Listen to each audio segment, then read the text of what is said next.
At 21, Adeline Bishop stood at the edge of a dirt road, with everything she owned crammed into a single carpetbag, and nowhere on this earth left to go. Her half-brother Cyrus had put her out of the only home she had ever known that very morning, claiming their late father's debts gave him no choice but to sell the house and everything in it, though the coldness in his eyes said the debts were only half the reason.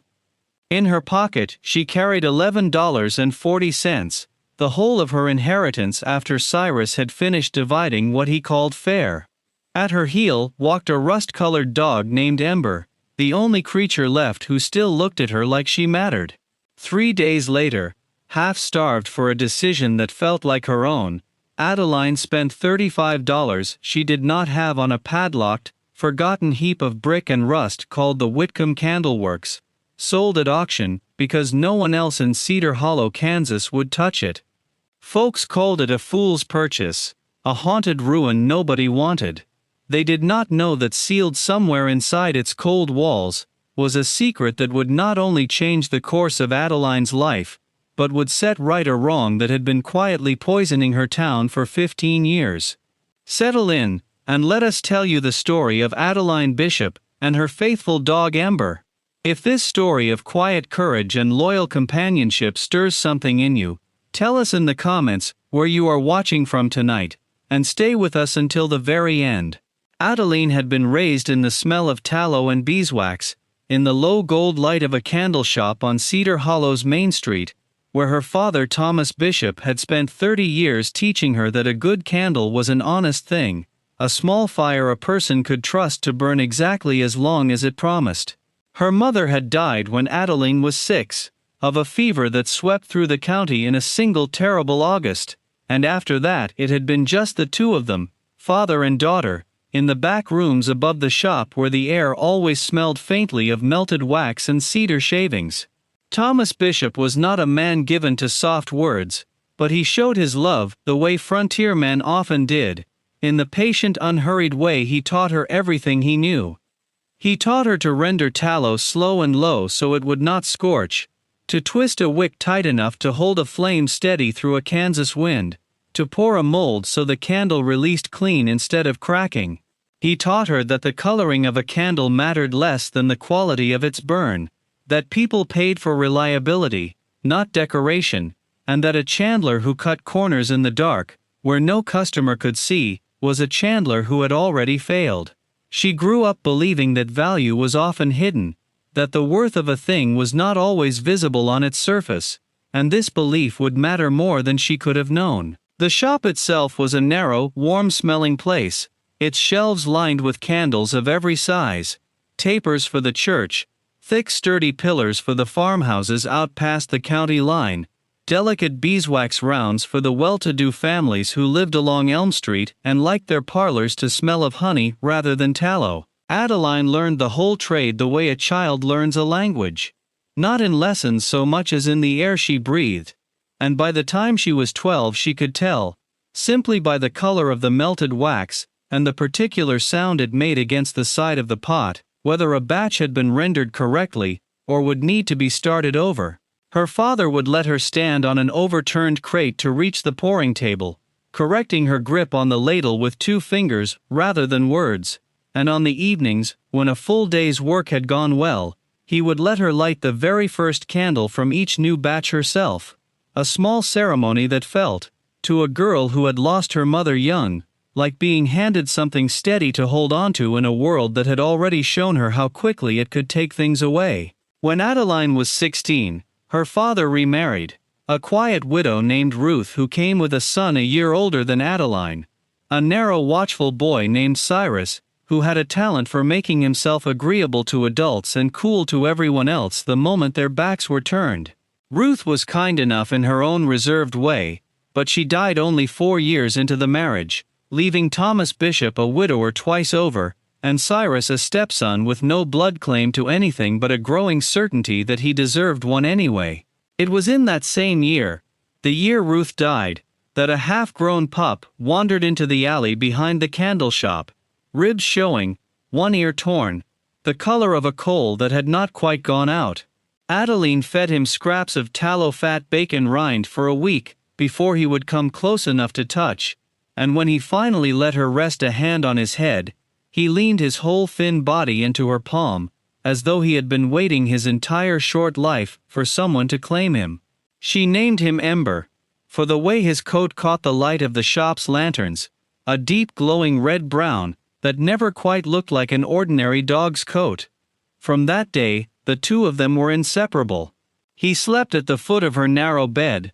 followed her on her rounds delivering candles to the church and the schoolhouse and the boarding house on 4th Street, and sat beside her stool in the workshop with his chin on his paws, while she practiced the careful, patient art her father had given her. Thomas Bishop used to say that Ember had more sense than half the men in Cedar Hollow, and he was not entirely joking.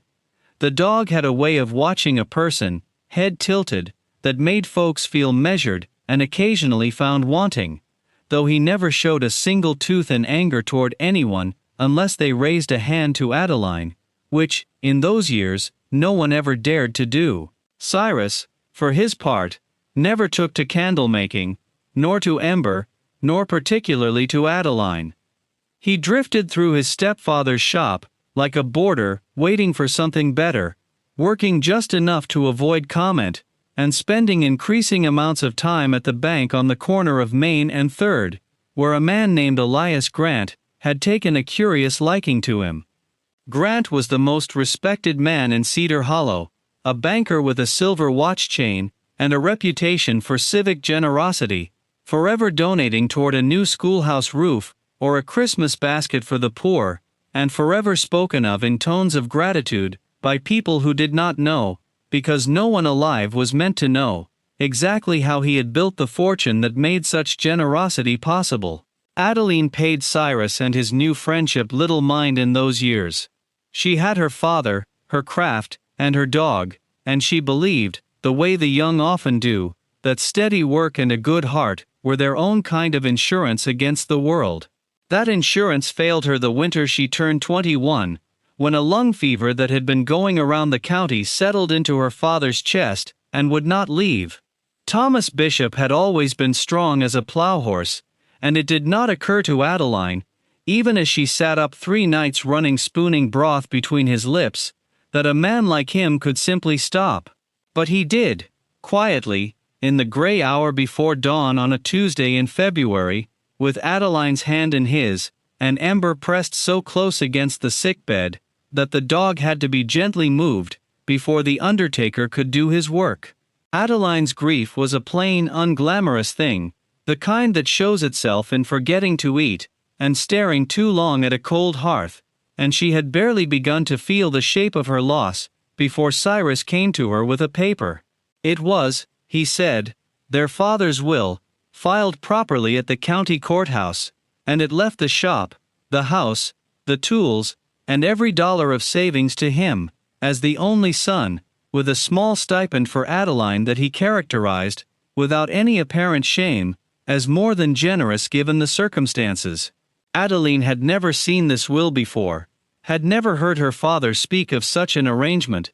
and something in her chest went cold and still when she looked at Cyrus's face and understood that he was not going to explain the discrepancy, only wait her out. She thought of visiting the courthouse herself, of asking questions, but she was 21, unmarried, without a lawyer's fee to her name, and she had learned enough of the world by then to know how such questions were received when asked by a young woman against a young man with Elias Grant's bank behind him. Cyrus gave her 3 days to gather her belongings. He did not raise his voice or his hand. He did not need to. He simply stood in the doorway of the shop that had been her whole life, and told her the house was no longer hers to sleep in, and something in the flatness of his voice told her that arguing would cost her more than it would win her. She left with the carpetbag, $11.40 she had managed to save from her own small wages over the years,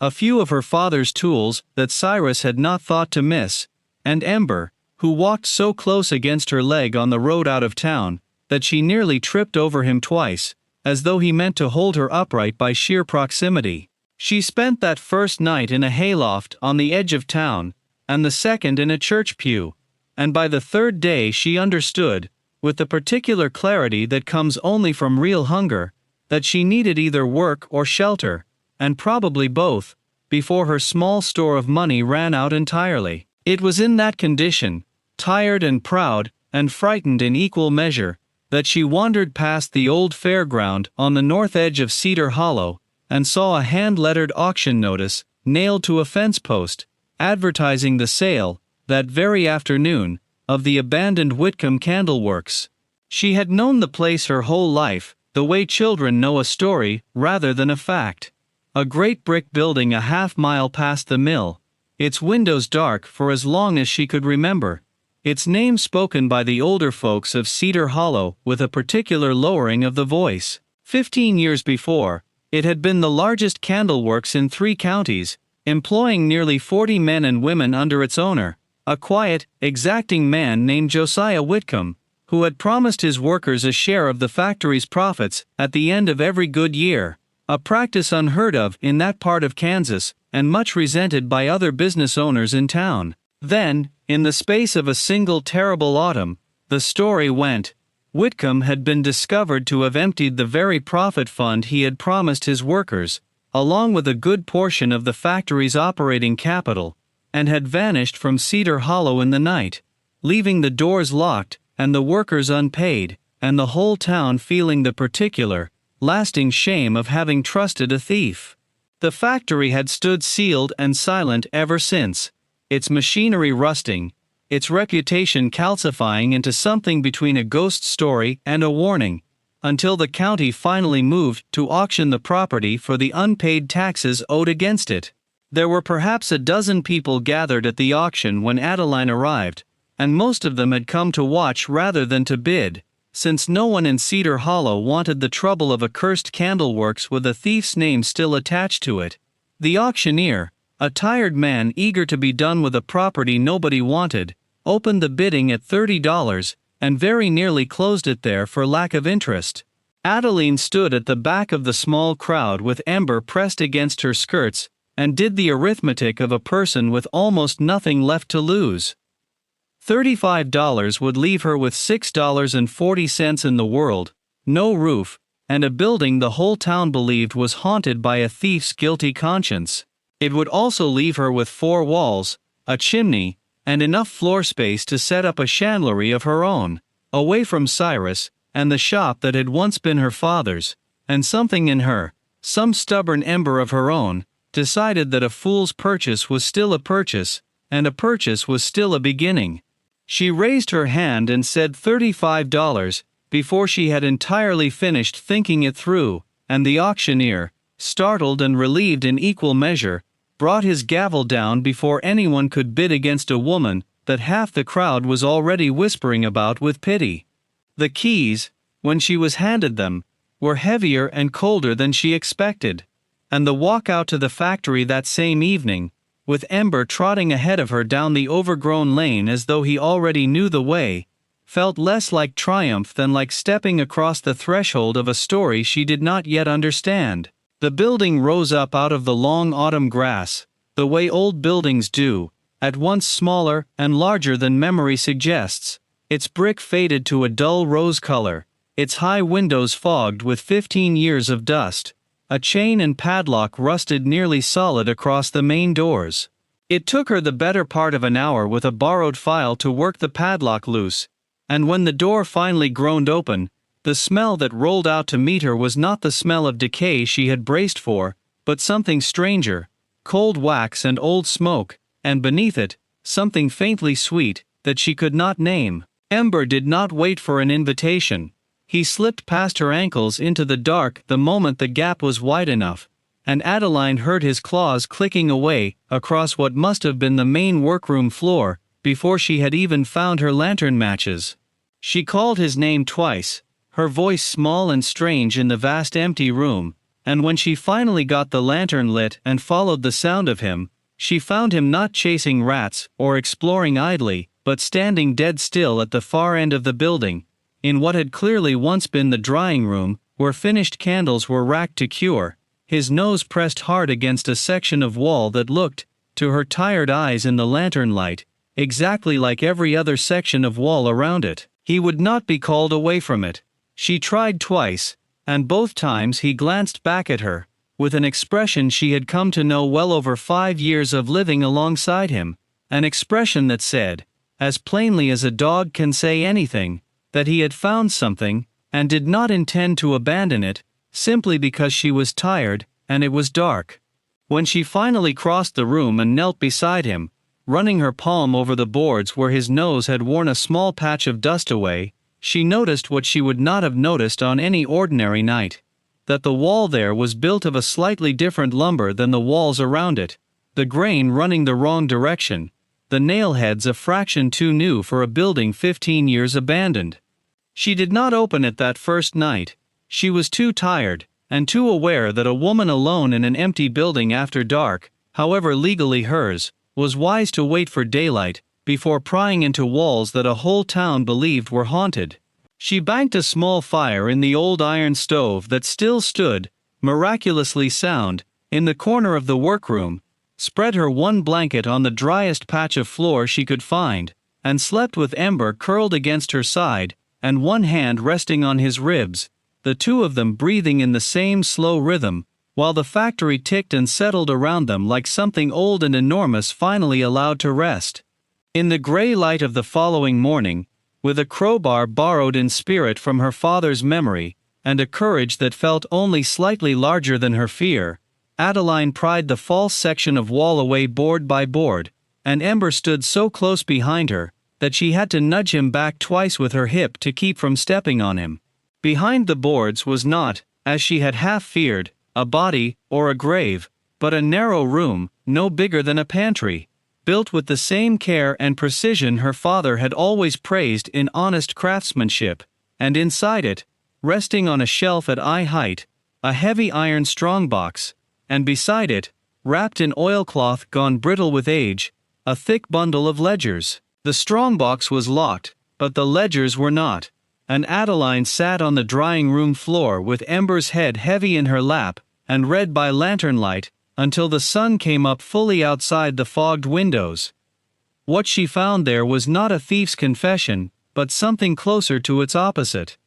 Page after page in Josiah Whitcomb's careful, exacting hand, recorded not an embezzlement, but a suspicion, entries growing steadily more urgent through that final autumn, noting discrepancies between the profit-sharing fund he set aside each quarter and the amount that actually remained in the bank's keeping. Discrepancies that always seemed to trace back to withdrawals authorized by his silent business partner and the young banker handling the factory's accounts. A man the ledgers named plainly, again and again, as Elias Grant. The final entries were dated only days before Whitcomb's disappearance, and they were not the notes of a man planning to flee with stolen money. They were the notes of a man planning to go to the county sheriff, listing dates, and sums, and witnesses, determined to expose the theft before it could be laid at his own feet, along with a final entry, hastily written, noting that he had moved the profit-sharing fund itself into this hidden room for safekeeping until the matter could be settled honestly. There the ledger ended, mid-thought, as though the writer had been interrupted and never returned to finish it. Adeline sat very still for a long while after she understood what she was reading, Ember's warm weight against her leg, the only steady thing in a morning that had suddenly turned the whole shape of the town's oldest story upside down.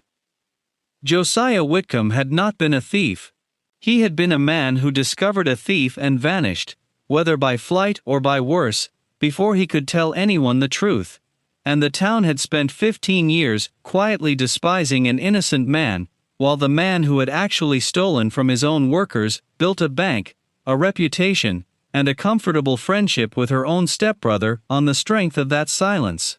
Adeline did not go to Cyrus. She did not at first go to anyone. She spent the following days doing the only thing that felt safe and useful at once: cleaning the drying room, repairing the roof where it leaked, learning the factory's old equipment with Ember at her heels through every room, teaching herself by candlelight, quite literally, what remained sound and what did not. She kept the strongbox hidden, and the ledgers hidden with it, wrapped again in their oilcloth, aware that a truth this large, in a town this small, was not a thing to be waved carelessly in front of a man with Elias Grant's resources and reputation. But word travels in small towns the way water travels downhill, following whatever path is easiest. And it was not long before Cyrus came out to the factory himself, ostensibly to see how his foolish half-sister was faring in her haunted ruin, and left again with a look on his face that told Adeline,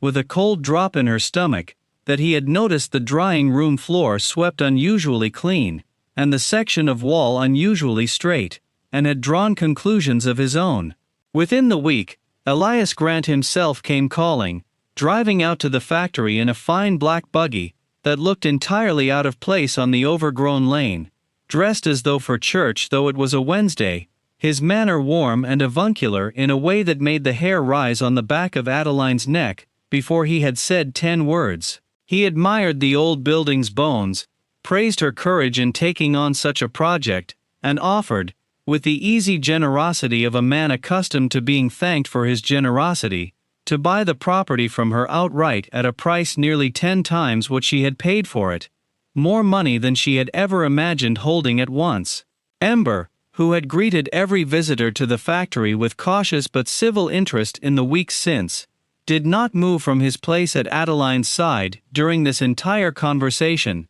but a low sound built steadily in his chest the longer Grant stood in the drawing-room doorway, a sound Adeline had never once heard from him in 5 years, and she found herself trusting that sound more than she trusted a single word coming out of the banker's mouth. She told Grant, politely, that the factory was not for sale.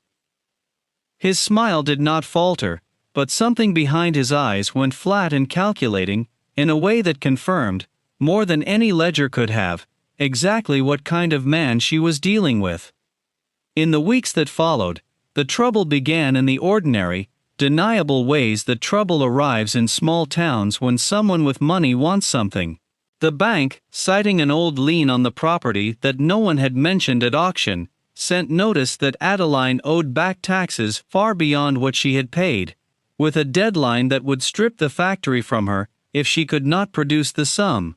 Suppliers who had cautiously agreed to sell her tallow and wick on credit suddenly discovered they could not extend it after all. A rumor began circulating, traceable to no one in particular, the way such rumors always are, that the Bishop girl had gone strange out at the old Whitcomb place, talking to herself, digging in walls, chasing ghosts, and decent folk in Cedar Hollow began crossing the street rather than passing too near the factory lane. There were nights during those weeks when Adeline sat awake by the drying-room stove, the ledgers hidden beneath a loose floorboard beneath her own bedroll, listening to Ember pace the length of the workroom floor as though he too could feel the town's suspicion pressing in against the factory walls. She had grown up believing Cedar Hollow to be a decent place, full of decent people, and it wounded her more than she expected to watch decent people choose, again and again, the comfortable story a respected banker told them over the inconvenient truth a ruined chandler's daughter was trying to prove.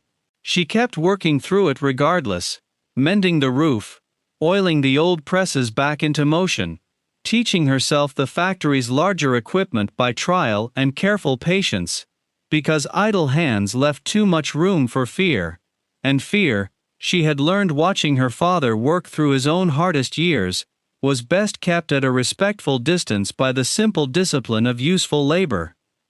Cyrus, to Adeline's lasting sorrow, if not her surprise, sided plainly with Grant, coming to her once more to suggest, in the reasonable tone he used for everything, that she sell the property and spare herself further embarrassment,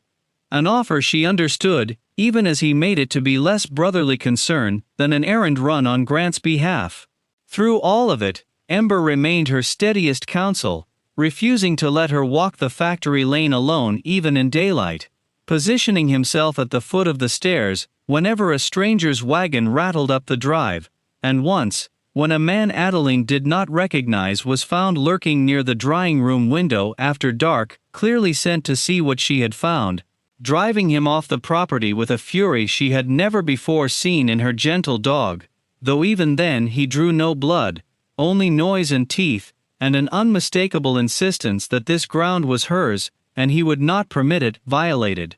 It was Ember, in fact, who gave Adeline the final piece she needed, on a morning when she had nearly resolved, out of pure exhaustion, to accept whatever Grant offered, and start over somewhere Cyrus and his friend could not reach her. The dog had taken to sleeping not beside her, but at the base of the drying room wall itself, as though still keeping watch over the strongbox even weeks after it had been found, and one evening, his low whine drew her attention to a second, smaller irregularity in the boards beneath the first hidden room, a loose plank that, once lifted, revealed not more ledgers, but a single sealed letter addressed, in Josiah Whitcomb's own hand, to whoever might one day find this room. In it, Whitcomb wrote plainly that he feared for his life, that he had confided his suspicions to no one but the county sheriff of that year, a man named Halloran, and that if he did not return from his meeting with the sheriff, he wished whoever found this letter to know that the profit fund belonged, in full, to the families who had earned it, and that Elias Grant was the man responsible. It was, in effect, a dead man's testimony, dated the very day the town believed Josiah Whitcomb had fled as a thief, and it named his destination as a meeting no one in living memory had ever known had taken place. Armed with the ledgers and the letter, Adeline did not go to Elias Grant, and she did not go to Cyrus. She went instead to the county courthouse, and from there to the current sheriff, a younger man who had not yet been alive when Whitcomb vanished, but whose father, it turned out, had been a junior deputy to old Sheriff Halloran, and still kept, in a trunk in his attic, that old sheriff's private case notes, from a meeting 15 years before, with a chandler who never returned to finish his testimony. A meeting the elder Halloran had always privately believed, ended not in a confession, but in a disappearance too convenient to be accidental. The pieces, once laid side by side, closed a circle that Cedar Hollow had left open for 15 years, without ever quite admitting the wound of it. What followed was not the swift, dramatic reckoning of a storybook, but the slower, more dignified justice of a small town, forced to look plainly at what it had gotten wrong. Elias Grant, confronted first quietly by the sheriff, and then publicly as word spread beyond containing, tried at first to dismiss the ledgers as a dead man's confused bookkeeping, but a banker's own institution keeps its own records, and once the sheriff came looking with real questions, the discrepancies Whitcomb had traced 15 years before proved just as traceable in the bank's own surviving books, patient and damning and entirely his own doing. Within a month, Elias Grant's accounts were seized pending a full county investigation. His reputation collapsed under the weight of a truth the town realized, with considerable shame, it should have questioned years earlier, and the comfortable friendship he had cultivated with Cyrus dissolved the moment it stopped being useful to either man. Cyrus, for his part, found himself suddenly without the ally who had encouraged his harshness toward his own sister, and without, once the courthouse quietly re-examined the will he had produced, quite as clean a claim to their father's estate as he had assumed, though Adeline, when the moment came, asked for nothing more from him than to be left alone, which was, in the end, more mercy than he had shown her. The profit-sharing fund in the strongbox, once appraised and released by the county, proved to be a considerable sum, patiently set aside across years of careful management, and Adeline did with it exactly what Josiah Whitcomb's final letter had asked. She found, with the help of the church rolls and the memories of Cedar Hollow's older residents, as many of the original Whitcomb Candleworks families as still lived in the county, widows and grown children of workers who had gone without wages 15 years before, and had quietly absorbed that loss as simply the way the world worked for people without power, and she paid every one of them what the ledgers showed they were owed, plus the years of patient waiting no ledger could measure. What remained after that, she used to reopen the factory itself, not as a monument to what had been done to it, but as a working chandlery once more, hiring first among the very families whose fathers and mothers had once worked its floor, teaching them, as her own father had once taught her, that a good candle was an honest thing, a small fire a person could trust to burn exactly as long as it promised. It is worth remembering, now, how this all began, with a young woman standing at the edge of a road with nothing but a carpetbag, a fistful of coins, and a dog who refused to let her stand there alone. Adeline Bishop had lost a father, a home, and a name's worth of belonging in the space of a single winter, and the whole of Cedar Hollow had watched her spend her last desperate dollars on a ruin nobody wanted, certain they were watching a fool make her final mistake. What they did not understand, what perhaps only Ember understood from the very first evening he pressed his nose against that too-straight wall, was that value hidden is not value lost, that a thing overlooked by an entire town for 15 years can still be exactly what it always was underneath the dust, honest and whole and simply waiting for someone patient enough to look. Adeline's father had taught her that lesson in wax and wick, without ever knowing how completely his daughter would come to live it, and her dog, in his own wordless way, had taught her that loyalty given freely, without condition, is very often the compass that leads a person back to what is true. Cedar Hollow remembers Josiah Whitcomb differently now. There is a small brass plaque near the factory's front door bearing his name and the truth of what happened to him, and the sheriff's office, at Adeline's quiet urging, continues even now to look into the exact circumstances of that final meeting 15 years past, so that his family, wherever they may be, might one day know the whole of what became of him. The Whitcomb Candle Works runs today under a new sign that reads simply Bishop and Whitcomb, a name Adeline chose deliberately, so that the honest man who built the place, and the honest man who taught her the trade might share, in some small enduring way, credit for what it has become. And in the evenings, when the last of the day's wax has cooled, and the workers have gone home to their families, Adeline still walks the factory floor once more, before locking up, Ember at her heel exactly as he has always been, the two of them making one final round together, through rooms that once held a secret, and now hold, instead, 40 steady livelihoods, and a town's restored faith that overlooked things are not always worthless things. If Adeline Bishop's story reminded you tonight that the smallest, most overlooked places can hold the largest truths, we would be glad to know it, and we would be glad too, to hear from you what you would have done, standing at that auction with $6 to your name, and a whole town certain you were making a fool's mistake. We are grateful, as always, for the time you have spent with us this evening, and if this story found something worth keeping in you, we would be honored if you shared it with someone who might need a little of Adeline and Ember's courage tonight. Until next time, stay close.